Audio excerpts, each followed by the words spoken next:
It's 10 o'clock. This is Sky News at 10, our top story. Wiltshire police charge 6 men with dozens of sexual offences against the ex-wife of one of them over a 13-year period. Ramping up the pressure, the U.S. pursues a third oil tanker off the coast of Venezuela. Donald Trump is expected to address the mounting tensions this hour, together with his defense secretary and the Secretary of State. Also ahead, I'm driving home for Christmas. Oh, I can't wait to see those faces. singer-songwriter Chris Rea dies at the age of 74. A Russian general is killed in Moscow as a bomb explodes underneath his car. A dramatic moment, a narrowboat fell into a sinkhole in a Shropshire canal. And we'll take a first look at tomorrow's front pages in our press preview from 10:30.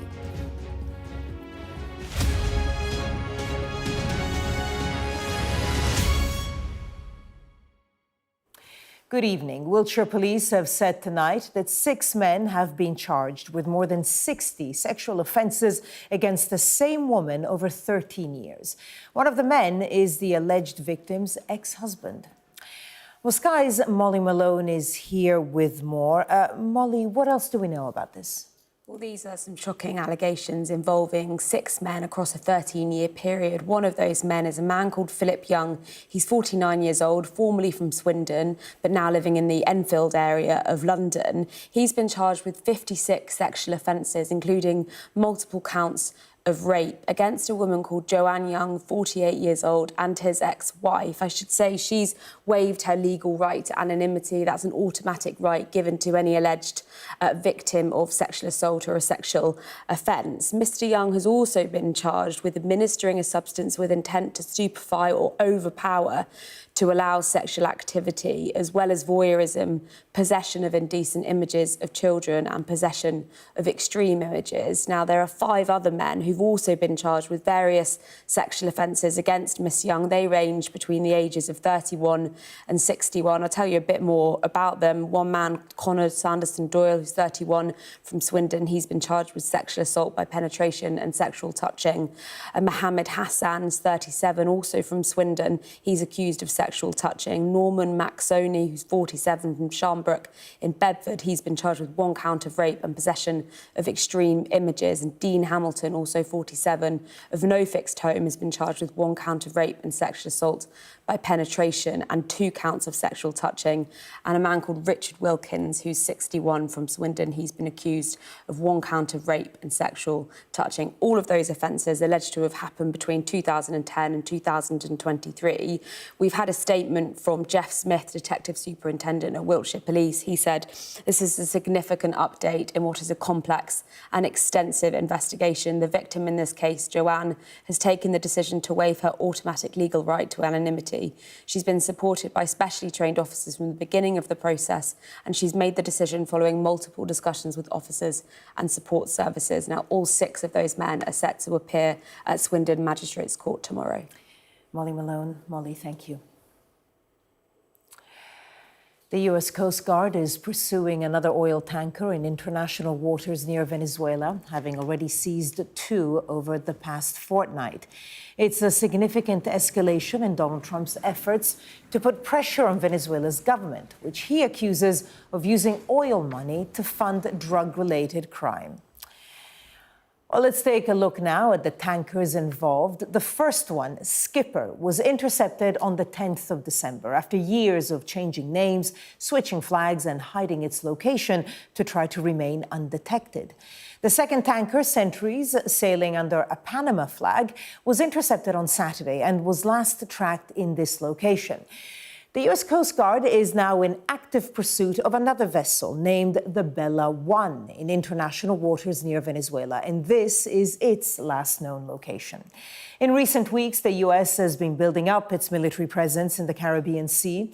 A naval buildup follows a series of airstrikes against alleged drug boats in the Caribbean and Eastern Pacific, which the Trump administration says are necessary to stem the flow of drugs. Well, we are expecting to hear from the U.S. President, along with his Defense Secretary, Pete Hegseth, and Secretary of State, Marco Rubio, any time now. We're waiting for that. In the meantime, let's speak to our correspondent, James Matthews, in Washington. Do we have any specific indication of what we are likely to hear from the President and Marco Rubio and Pete Hegseth? Good evening, Barbara. I think we have the clue in the picture, actually, from that live shot. You can see pictures of 3 battleships.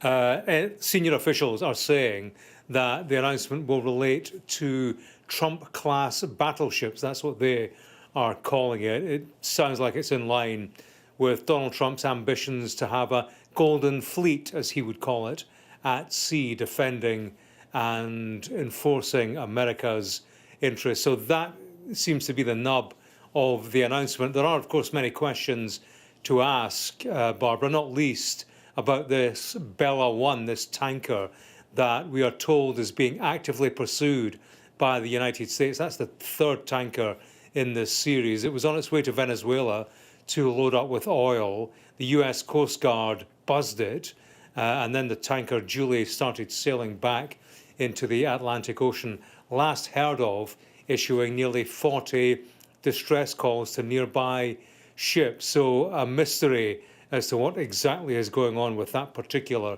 tanker, but clearly an escalation, as you point out, and a question for journalists to surely ask Donald Trump at this news conference is, where is this all going? What happens next with Venezuela? How close are we to any kind of land invasion, if indeed we are going to see such a scenario? So that will be interesting. It will also be interesting, Barbara, to hear his thoughts, assuming he's asked, about the Epstein files. This will be the first news conference, the first opportunity, set piece for journalists to ask him about the Epstein files, the tranche that was released on Friday, from which, of course, he was pretty much absent. James Matthews, thank you so much for that. We will, of course, get your thoughts again as soon as we hear from President Trump. You can see there the podium ready in Palm Beach, Florida. We're waiting to hear from him, the Defense Secretary, Pete Hegseth, and Secretary of State, Marco Rubio. Thank you. Now, we will bring you what President Trump has to say as soon as he starts talking. But staying with Venezuela, the country is ruled by a dictatorship under which opponents of the president, Nicolas Maduro, are routinely rounded up and detained. Our chief correspondent, Stuart Ramsey, has been investigating what's happened to them in his 2nd report from Venezuela. There's less of them these days, but supporters of Venezuela's nominal president, Nicolas Maduro, gathered for another rally, one of the latest we went to.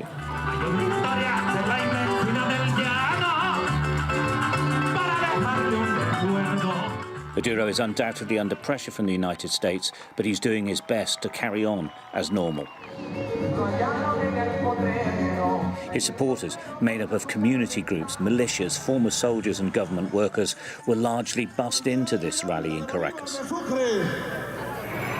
It was a rainy day, but the numbers were really quite small.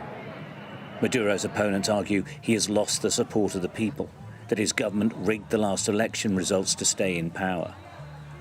A view widely held across the international community. This is one of the only places we can talk to people in public without running the risk of questioning by the country's security services.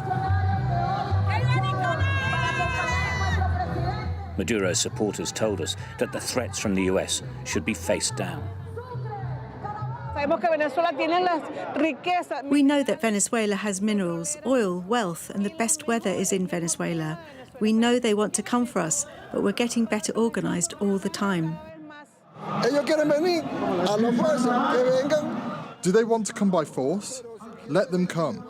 But if they want to come in peace and talk to us, the president is there. Let him talk to them, but not by force. If they want to kill us, we'll end up killing each other. But they won't take our freedom. They won't take our freedom.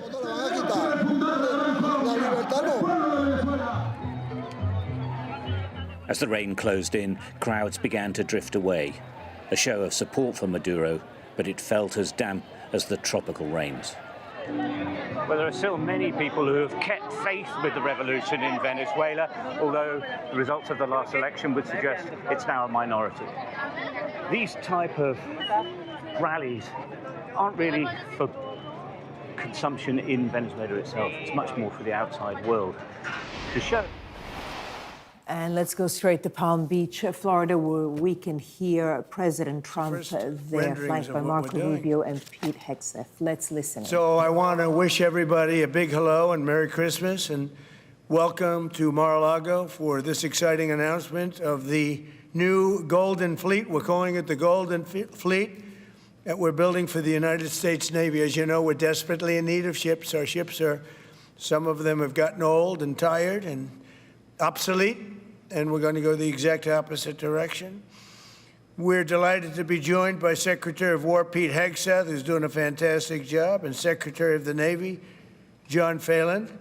Marco Rubio is here, who gave a great few words toward the end of last week. He spoke for a couple of hours on what a good job we're doing, which is true.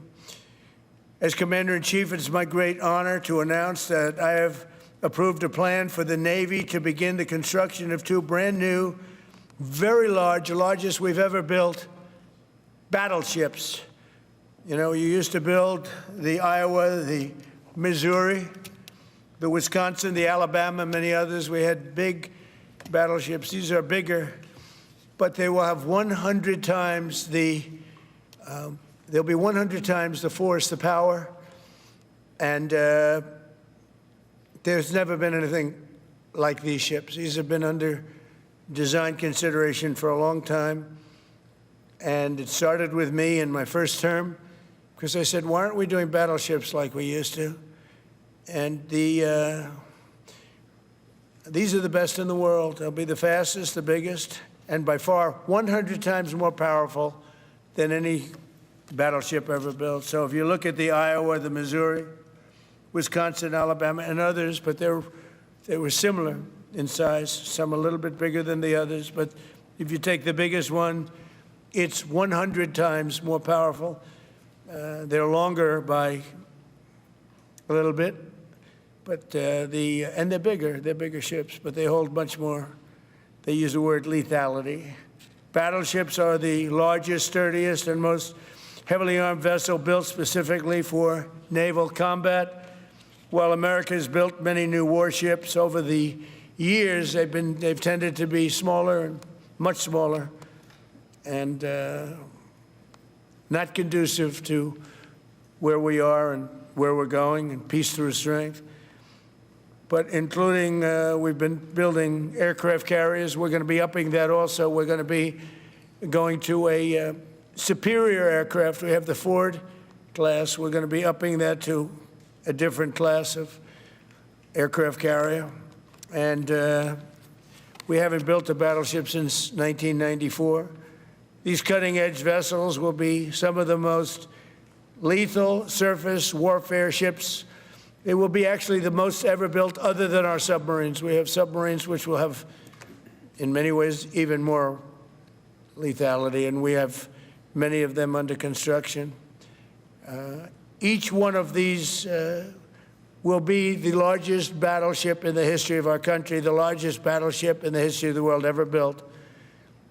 And again, it's 100 times more powerful than the previous Iowa class, it's called. Those are the big ones that you'd see on a show. Victory at Sea. I don't know if anyone's seen Victory at Sea, but it was a classic. They'll help maintain American military supremacy, revive the American shipbuilding industry, and inspire fear in America's enemies all over the world. We want respect. We're going to have it. We already have it. We're more respected now than we ever were. A year and a half ago, they laughed at us. Now they respect us again at levels that they've never respected us. We envision that these two ships, we're talking about 10, but we're going to start with 2, and we're going to quickly morph into 10. And ultimately, we think it's going to be anywhere from 20 to 25 of these. But we're starting with the first 2 immediately, and we're going to then be very quickly involved with, I think, we're going to do another 8.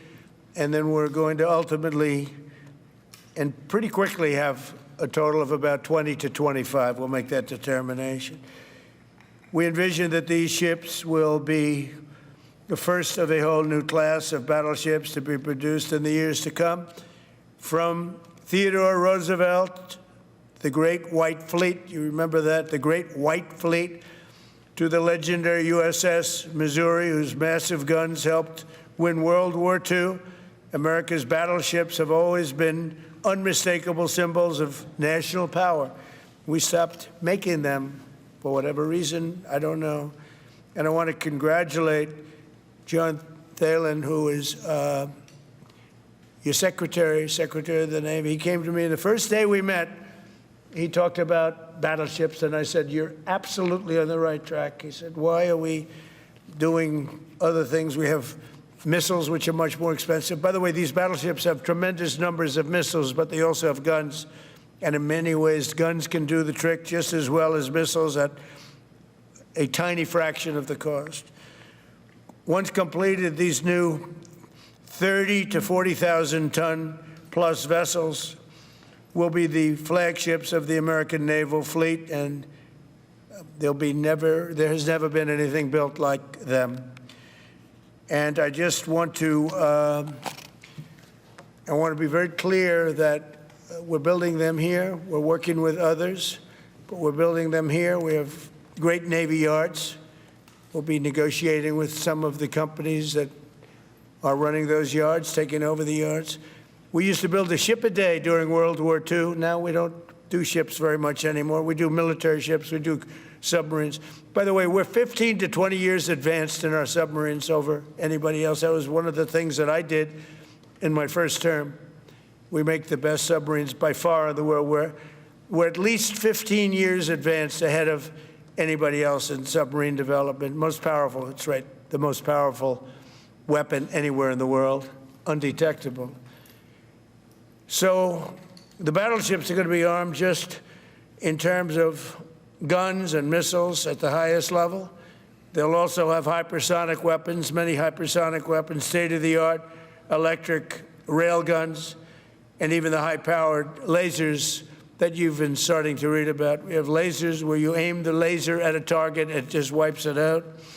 We're going to have, there'll be the most sophisticated lasers in the world, and the most sophisticated laser in the world will be on the battleships that we're building.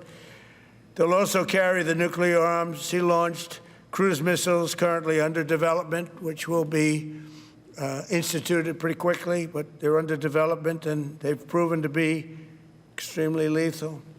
The U.S. Navy will lead the design of these ships along with me, because I'm a very aesthetic person, alongside our partners in American industry. And we're going to have Pete Hegseth and Marco and a lot of very talented people involved, but a lot of it's already been done. We've been doing this for months. The construction will create thousands of American jobs. We're going to have the jobs be created. I mean, already we have factories being built unrelated to this, although AI will be a big factor when it comes to these ships. They'll be very AI controlled. Today's announcement is yet another step in our mission to make the United States Navy stronger than ever before. Again, when you talk about 100 times the power of these massive ships that we had years ago, it's pretty amazing. And next week, I'm going to meet with the defense prime contractors. I'm going to meet with them here, Florida. And we're going to be talking about production schedules because they're too slow. We have many countries, allies, that are wanting to buy. We make the greatest equipment in the world by far. Nobody's even close, but they don't produce them fast enough. So we're going to be meeting with them to talk about the production schedules. We're going to have strong production schedules. And the only way they're going to be able to do that is to build new plants. Even with the F-35, we have many people who want the F-35 fighter jet, and it takes too long to deliver them to allies or to ourselves. It takes too long. The only way they're going to be able to deliver them is if they build new plants. They don't want to build new plants because that's expensive. So we're going to be discussing production schedules. We're going to be discussing CapEx spending. We'll be discussing the pay to executives where they're making $45 and $50 million a year and not being able to build quickly. They're going to make that kind of money. They have to build quickly. Again, we make the best equipment in the world, but they don't make them fast enough. And we're going to be also discussing dividends. We want the dividends to go into the creation of production facilities. So we'll be talking about all CapEx, dividends, and the pay. We're also going to be talking about buybacks. They spend so much money on buybacks. They want to buy back their stock. I don't want them to buy back their stock. I want them to put the money in plant and equipment so they can build these planes fast, rapidly, like immediately. I mean, I have sold more planes than any president by far, times probably 20. So every time I go someplace, I sell 100 planes. That includes commercial planes, Boeings, et cetera, but it also includes fighter jets. And I'm always having to say 5 years, 6 years, 7 years, helicopters, Apache helicopters, many years. India bought them. They want to get them. They don't want to wait a long time. So we don't want to have executives making $50 million a year, issuing big dividends to everybody, and also doing buybacks. And then they say, well, we don't have the money to build a plant. They got to build plants. Plants to make F-35s, plants to make helicopters, plants to make the F-47 new jet. And that's it. And that's what I'm going to be talking to them about. They're going to start spending money on building airplanes and ships and the things that we need, not in 10 years and 15 years. We need them now. And we're strong about it. Last week, the Navy announced a brand new class of frigate, and they're going to be working with the South Korean company. Hanwha, a good company, recently agreed to invest $5 billion in Philadelphia Naval Shipyard. We're opening up the Philadelphia Shipyard, once a great yard. Now it was a long time ago decommissioned, but now it's reopening. Working with the Navy and working with private companies. The record-setting defense bill I signed last week authorized $26 billion to build new ships, including destroyers and various others. We already have a lot of submarines, as you know, under construction. We're building a lot of submarines. I tell you, to be exact, we have right now 15 submarines under construction or ready to start. And we have, again, the greatest submarine in the world with our technology, like they talk about chips. Well, I would say submarines are a bigger deal than chips. We're at least 15 years ahead of any other competitor. China, Russia, nobody can come close. We're also building right now 3 large aircraft carriers in addition to the ones we have. And we have, actually, interestingly, we have a lot of submarines. How many submarines do we have now altogether, approximately? Huh? What? Over 30. We have over 30. But these are the super-duper subs, and there's nothing like them. So we're going to be doing from 12 to 15 brand-new submarines. We have a couple of other things going on. We'll be building other elements of Navy. We'll be fixing up headquarters. We'll be fixing up places for our great sailors to live. And we're going to be working very hard with companies, but we're also going to be penalizing companies that aren't doing a good job. For instance, when they built the Ford, Gerald Ford, the cost overruns were ridiculous. That was done in Norfolk, Virginia. We're going to be talking about that with that company. The cost overruns were out of control. In World War II, the United States built upwards of 4 ships per day. Can you believe it? 4 ships a day, on average. And now there weren't all big warships, but there were ships, freighters, tankers. And it's a tragedy that we allowed this incredible capability to just go astray. We don't do that much anymore. We do build our warships, but that's about it. But that's a lot. We're going to restore America as a major shipbuilding power. We're going to ensure the USA is the most powerful fleet anywhere in the world, and long into the future, with battleships helping lead the way, and the submarines that, again, nobody competes with us on submarines. So I just want to thank everybody, and I'd like to ask Secretary Hegseth to say a few words, followed by the Secretary, but if you would, Secretary of the Navy. But Pete's doing a fantastic job. By the way, we have Drugs are down 96.2% coming into the United States. 92.6 by sea. And soon we'll be starting the same program on land. The land is much easier. But every one of those boats that we knocked out saved 25,000 lives. So we saved 25,000 lives every time we knock out one of those boats with the drugs pouring in. And you just have to see it. I mean, people say, oh, gee, do you think it was really drugs? Well, just take a look. Bags all over the place. That's not fishing equipment. There's no fishing rods on those boats. They move fast. When you see a boat with 4 engines or 5 engines on, going 40, 50 miles an hour, well, they get hit. We save 25,000 lives every single time we knock out a boat. And it's over 96% stopped by sea. We're trying to figure out who the other 4% are, frankly. And we're going to have the same success, but even quicker, because it's much easier on land. If they want to come by land, they're going to end up having a big problem. They're going to get blown to pieces, because we don't want our people poisoned. 300,000 people died, probably last year, 300,000. A lot of people say it was 200. Somebody said last night, it was only 175,000 people. That's like 3 stadiums, big football stadiums filled up with people died. But I think the real number is 300,000.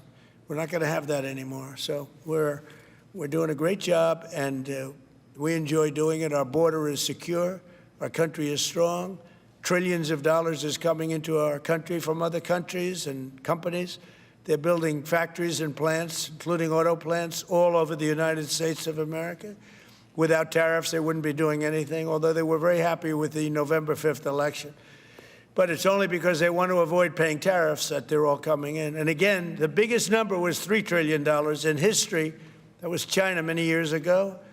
Now it's $18 trillion, and that's just in 10 months. We think we could hit $20 trillion. That's investment in the United States, including plant and equipment. So thank you very much, and I'll ask Pete to say a few words, and then John. And if you have any questions, we'll take them. Thank you. Well, Mr. President, you're exactly right. There are no fishing poles, no fishermen, and no fishing boats, just drug dealers and narco-terrorists. And with every strike, we're saving American lives. No other president was willing to do real deterrence. That's exactly what's happening. It's an honor to be here, Mr. President, Mr. Secretary, Secretary Rubio, to talk about what peace through strength really looks like. You can talk about it, or you can invest in it, and you can build it. And that's exactly what President Trump is doing. At the Department of War, we're restoring the warrior ethos. In fact, the president mentioned the NDAA. We put into law merit-based. We put into law getting rid of DEI and political correctness. That's now part of how our military operates. And you've seen it in record recruiting in the spirit of the Department of War.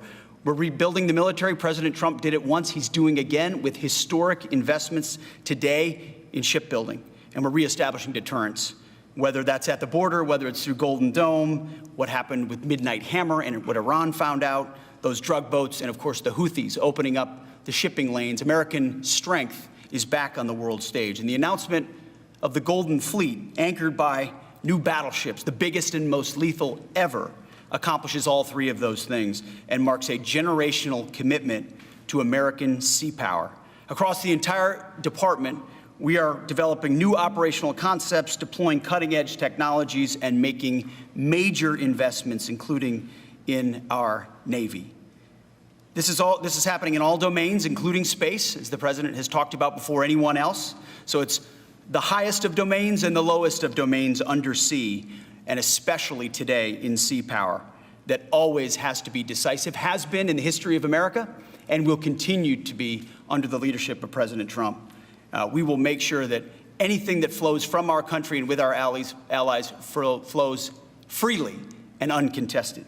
New and better ships will provide that deterrent today and for generations to come. This new class, these new investments, will be the types of things that for decades, for centuries, the American people will look back and thank President Trump for having the vision and the willingness to invest right now in capabilities we need today, tomorrow, and long into the future. So, Mr. President, thank you for this investment, and I'll hand it over now to the Navy Secretary. Thank you. Mr. President, Secretary Hegseth, Secretary Rubio, thank you for being here on a very consequential day.